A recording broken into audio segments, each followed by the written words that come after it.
네, 이제는 24시간 열려있는 코인 시장 공략을 해보도록 하겠습니다. 코인이 머니인데요. 자, 먼저 오늘 가상자산 시장 흐름부터 살펴보도록 하겠습니다. 먼저 주요 코인 24시간 동안 어떻게 움직였나 확인을 해봤습니다. 자, 첫 번째로는 비트코인이 1위를 차지하면서 가장 크게 움직여줬고요. 어제 이 시간보다는 조금 올라간 모습 보여줬습니다. 그리고 2위에는 이더리움이 자리를 차지했고요. 3위에는 리플 차지하는 모습 보여줬습니다. 자, 다음 거래대금 상위 현황도 살펴보도록 하겠습니다. 자, 1위에는 비트코인이 차지하고 있고요. 2위에는 이더리움, 그리고 3위에는 USD 코인 자리를 차지하고 있습니다. 자, 그 다음에는 거래소별로 어떤 코인이 거래 상위를 유지했는지 확인을 해보도록 하겠습니다. 자, 먼저 업비트부터 확인해 보도록 할게요. 1위에는 아르고 있고요. 2위에는 리플, 그리고 3위에는 비토르 토큰 있습니다. 자, 다음 빗썸도 살펴봐야 되겠죠? 확인해 보도록 하겠습니다. 자, 1위에는 테더가 있고요. 2위에는 리플, 그리고 3위에는 아르고 자리를 차지하고 있습니다. 자, 오늘 코인이머니 오늘 두 분과 함께 합니다. 동국대 국제정보보호대학원 황석진 교수, 그리고 불장TV 퍼즈 대표 이현우 대표와 함께 해보도록 하겠습니다. 어서 오세요. 네, 안녕하세요. 네, 자, 먼저 오늘 코인계 신사 황석진 교수님과 함께 이슈 두 가지를 체크해 볼 텐데요. 어떻게 인사 먼저 하고 시작해 보시겠어요? 그렇게 할까요? 네. 안녕하세요. 코인계 신사 황석진 교수입니다. 오늘도 알뜰한 소식을 두 가지 전해드리려고 나왔습니다.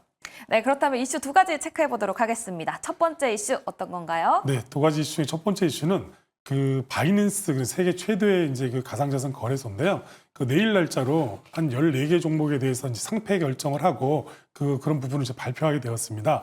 근데 이 글로벌 거래소가 뭐 상패를 한다고 해서 큰 영향이 있나 이렇게 생각할 수도 있지만 이게 이제 가상자산 같은 경우는 이제 국내만 한정된 것이 아니라 글로벌 시장에서도 같이 통용되는 경우가 상당히 많죠. 특히 이제 바이낸스에서 14개 종목을 이 상패한다고 얘기를 했지만 그 중에서 3개가 국내 이 대형 거래소에서 유통이 이렇게 되고 있어요. 그러다 보니까 아무래도 그 코인을 보유하고 계신 분들은 또 아니면 그 코인에 투자하고 계신 분들은 아무래도 긴장감을 늦출 수가 없는 것이죠. 이 보통 이제 바이낸스에서는 이 상패 기준을 어떤 거래소의 어떤 그 유동성 그리고 또 이 개발 활동이라든가 규제 준수 여부를 가지고 이 상패 결정을 주로 하게 돼 있는데요. 아무래도 이제 글로벌 거래소이다 보니까 이 상패 결정을 하게 되면 이게 전 세계적으로 영향을 상당히 많이 받고 특히 걔네가 상패 결정한 그 코인이 그 다른 거래소라든가 다른 나라 거래소에서 유통이 되는 데 있어서 상당히 제약이 상당히 많은 것이에요. 그러다 보니까 아무래도 국내에서 이 세계 코인이 유통이 된다 그러면 이 코인에 직접 투자한 사람들은 이 해외 거래소에서 상패가 됐기 때문에 아무래도 이 유동성이 상당히 이 위축된다든가 네. 아니면 가격이 하루아침에 폭락한다든가 더 나아가서는 우리나라에서도 이 상폐할 가능성이 상당히 높은 것이죠. 특히 이제 작년에 그 네임이라는 코인이 있었거든요. 이 코인이 실질적으로 바이낸스에 유통이 되다가 그 상폐를 한다고 상장 폐지 결정을 내려서 상폐를 한다고 이제 그 공지를 해버리니까 하루 만에 30% 이하대로 확 떨어져 버렸어요. 이런 걸 봐서는 아무래도 이제 국내 투자자분들께서도 해외 거래소에서 어떤 상패 결정이 났는데 그 상패 결정 코인 중에서 국내에서 내가 보유하고 있는 코인이 있다고 한다 그러면 좀 더 주의 깊게 좀 바라보셔야 되지 않을까 저는 현재 그렇게 보고 있습니다. 네, 알겠습니다. 무더기 상장 폐지 예고가 되고 있기 때문에 유동성 감소에 따른 변동성에 주의를 해보자라고 말씀을 해주셨는데요. 그렇다면 오히려 좀 긍정적으로 바라볼 시각으로 봤을 때에는 개수가 적어졌기 때문에 집중이 되지 않을까라는 생각도 들거든요. 네, 아무래도 이제 코인의 수명이 보통 이제 작년에도 이제 언론 보도가 많이 나왔었는데요. 한 코인이 실질적으로 이제 그 사이클을 이렇게 쭉 보면 이 비트코인이라든가 이런 대형 코인을 제외하고 나머지 코인 같은 경우에는 2년에서 3년 정도 이런 주기로 뭐 상패가 되는 경우도 있고 계속 영속이 되는 경우도 있지만 아무래도 그 시장에서 문제가 되는 코인들을 계속 이렇게 정제를 한다 그러면 알트 코인 중에서도 우량 코인들만 남아서 시장에서는 훨씬 더 긍정적인 그 영향을 줄 수 있는 것입니다. 네, 알겠습니다. 자, 이렇게 부정적인 영향 그리고 긍정적인 영향이 어떤 게 있을지까지 짚어봤고요. 그 다음에 또 두 번째 이슈 체크해 봐야 되겠죠. 어떤 이슈 있을까요? 네, 지금까지는 뭐 3월 달에도 한번 소식을 한번 전해드렸는데요. 미신고 해외 거래소는 이제 앞으로는 국내에서는 영업을 절대 못하도록 이렇게 해놨습니다.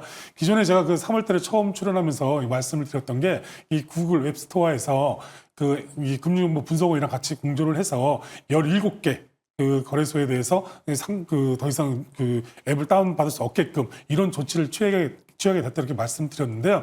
이 어제죠. 그 4월 14일 날짜로 해가지고 이 애플 앱 스토어에서도 한 14개 이 해외 거래소에 대해서 다운을 받지 못하게 이 차단 조치를 실시하게 되었습니다. 아무래도 그 해외 거래소, 특히 이제 미신고 거래소에 대한 기준 자체가 무엇이냐 이것도 궁금해할 수도 있는데요. 이 미신고 그 해외 거래소 같은 경우에는 그 원래는 이제 해외 거래소니까 대부분 다 그 나라 언어를 사용한다든지 다 이래야 되잖아요. 근데 이 한국어 지원 서비스가 있는지 또 원화결제 서비스가 있는지 그리고 한국인을 대상으로 해서 이벤트를 하는지 이런 기준을 삼아서 이게 한국에서 영업을 하냐 안 하냐 이제 이런 부분에 대한 이슈가 좀 있거든요. 근데 만약 한국에서 정상적으로 영업을 하려고 한다 그러면 그 금융정보분석원에다 신고를 하고 난 다음에 해야 되는 거예요. 근데 만약 신고를 하지 않는다 그러면 5년 이하의 징역이라든가 5천만 이하의 벌금 이런 벌칙 조항이 별도로 있습니다. 이제 그럼에도 불구하고 그냥 그 앱스토어에서 계속 그 어떤 특정 어플리케이션이 계속 유통이 되다 보니까 그걸 다운받아서 자기가 계속 거래를 한 것이에요. 근데 거래할 땐 괜찮죠. 왜냐하면 이 거래한다 그러면 아무래도 이제 국내 가격하고 해외 가격과 똑같은 코인이라고 하더라도 가격 차이가 많이 날 수도 있고 또 국내에서 그 매집한 코인을 가지고 해외 거래소에서 다시 판매할 수도 있고 뭐 이런 환경이 상당히 있는 것이거든요. 근데 한 가지 단점이 있어요. 그게 뭐냐면 우리나라는 이 작년 이제 7월 19일부터 시행됐던 가상자산 이용자 보호법에 의해서 가상자산 투자자에 대한 부분을 상당히 어떤 권리를 상당히 자산을 갖다 상당히 그 보호하게끔 이렇게 해놨었거든요. 근데 그 해외 거래소 같은 경우에는 국내법을 따르지 않고 있기 때문에 네. 그 거래소를 통해서 어떤 갑자기 뭐 출금이 지연된다든가 아니면 뭐 접속이 안 된다든가 이런 거에 대한 권리 보장을 하나도 받을 수가 없는 것이에요. 그렇기 때문에 뭐 지금은 아예 이제 그 미신고 해외 거래소 같은 경우에는 국내 시장에서 발을 못 붙여놓지만 혹시라도 갖고 계신 게 있다 그러면 네. 빨리 정리를 하신다든지 이런 식으로 해가지고 자기 어떤 권리를 보장받을 수 있는 이런 방법을 좀 찾으시는 게 좋지 계속해서 해외 거래소랑 같이 거래를 하고 계신다 그러면 자기도 모르는 사이에 자기 권리가 좀 침해받을 수 있는 이런 환경이 있으니까 좀 주의하시는 게 좋을 것 같습니다. 그러면 지금 현재 국내 접속이 막힌 거잖아요. 그렇다면 그 거래소에 자산이 있다면 어쩌면 그게 묶일 가능성도 있는 거예요? 지금은 뭐 이게 막혔다고 보긴 그렇고요. 그 실질적으로 지금은 이제 거래가 됩니다. 어차피 어플리케이션을 다운 받아놨기 때문에 거래가 되는데 새로 이제 업그레이드가 안 된다든가. 네. 뭐 그리고 이 신규로 실제로 가입하려고 그러면 그 앱스토어에서 다운을 못 받는 것이죠. 지금 거래는 할 수 있죠. 네. 예, 거래는 할 수 있는데 다만 이 정기적으로 업그레이드를 계속 해야 되잖아요. 그 업그레이드가 안 되는 거예요. 결론은 이 접속을 하고 싶어도 접속이 안 되는 이런 상황이 발생할 소지가 상당히 많은 것이죠. 지금이야 이제 어플리케이션 자체를 다운 못 받는 것이고 향후에는 다운 받아서 지금 그 어떤 거래를 하고 계시다 하더라도 업그레이드 자체가 안 되고 그러면 접속이 안 될 가능성이 상당히 네. 높고 갖고 있는 코인도 그 거래소에 계속 갖고 있는 것처럼 이게 보여지기 때문에 향후에는 좀 자기의 어떤 재산에 대해서 어떤 보장을 못 받는 이런 경우가 생길 소지가 상당히 많기 때문에 네. 이번 기회를 틀어서 좀 정리를 좀 하시는 게 좋지 않을까 이렇게 보여집니다. 네, 알겠습니다. 자, 이렇게 신고가 되어 있는지 그 여부를 꼭 체크해 보는 게 가장 중요할 것 같습니다. 네. 자, 이렇게 한 가지만 더 말씀드릴까요? 네네. 네. 이게 이제 거래소가 진짜인지 아닌지는 우리 금융정보분석원 사이트에 가서 보시면 확인할 수 있는데요. 우리나라에 지금 현재 가상자산 거래소는 28군데가 등록돼 있습니다. 그래서 언제든지 금융정보분석 홈페이지 가서 보시면 내가 거래하고 있는 거래소가 정말 그 금융정보분석원에다가 신고하고 거래가 되고 있는 것인지 안 되고 있는 건지 확인할 수 있기 때문에 혹시라도 궁금하시면 언제든지 들어가서 보시는 것도 자기 재산을 좀 보호하는데 하나의 방법으로 차지할 수가 있으니까 그렇게 유념하시면 될 것 같습니다. 네, 알겠습니다. 이렇게 꿀팁까지 전수해 주셨습니다. 황석준 교수님과 함께 이슈 두 가지 체크해 봤고요. 다음에 이현우 대표님과 함께 비트코인 반감기에 대해서 이야기를 해볼 텐데요. 지금 대표님께서 반감기 패턴이 어떻다고 보시는지 이 부분 체크해 보도록 하겠습니다. 네, 반감기 패턴을 코인을 투자하시는 분들이라면 무조건 들어봤을 만한 얘기예요. 네. 그래서 반감기 패턴이 일반적으로는 여기 제가 그어놓은 게 이게 반감기인데 반감기 전까지는 하락장, 반감기 이후에는 상승한다 이런 얘기들이 많았어요. 네. 근데 이제 왜 그런 얘기가 돌았는지를 한번 생각을 해보면은 그 코인 시장에서는 채굴 업체들이 큰 고래였습니다. 그래서 채굴 업체들끼리 이 반감기를 지나면 본인이 캘 수 있는 비트코인이 절반으로 줄어드는 거예요.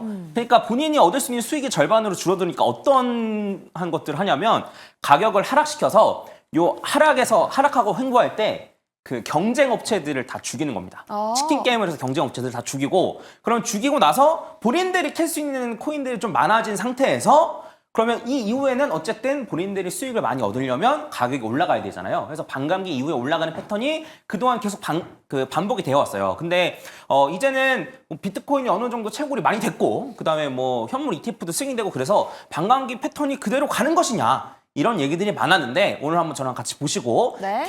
그대로 유지되는지 안 되고 있는지 한번 보면 좋을 것 같습니다. 그래서 여러분들이 보셔야 될 거는 일단 제 생각에는 한 3가지 정도만 보시면 될 것 같은데 요 맨 위에 있는 게 이제 고점 대비 고점을 돌파하는 게 걸리는 날짜 그래서 한 1250일 정도. 이거는 2013년에서 2016년 이때입니다. 그리고 고점에서 반감기. 반대로 얘기하면 반감기에서 지난 고점까지는 950일 정도 걸렸고 그다음에 반감기 껴서 40% 정도의 조정이 있었습니다. 그리고 다음 그 주기를 한번 보면은 네. 이때는 2018년에서 20년인데 이때도 고점 대비해서 고점 돌파하려고 하니까 한 1100일 정도 걸렸고 그다음에 반감기에서 지난 고점까지가 한 925일 정도 걸렸습니다. 아까 전 거는 950일 정도 걸렸는데 그리고 요거 같은 경우에는 반감기 전에 마이너스 63% 이때 코로나 때거든요. 이때 큰 조정이 있었어요.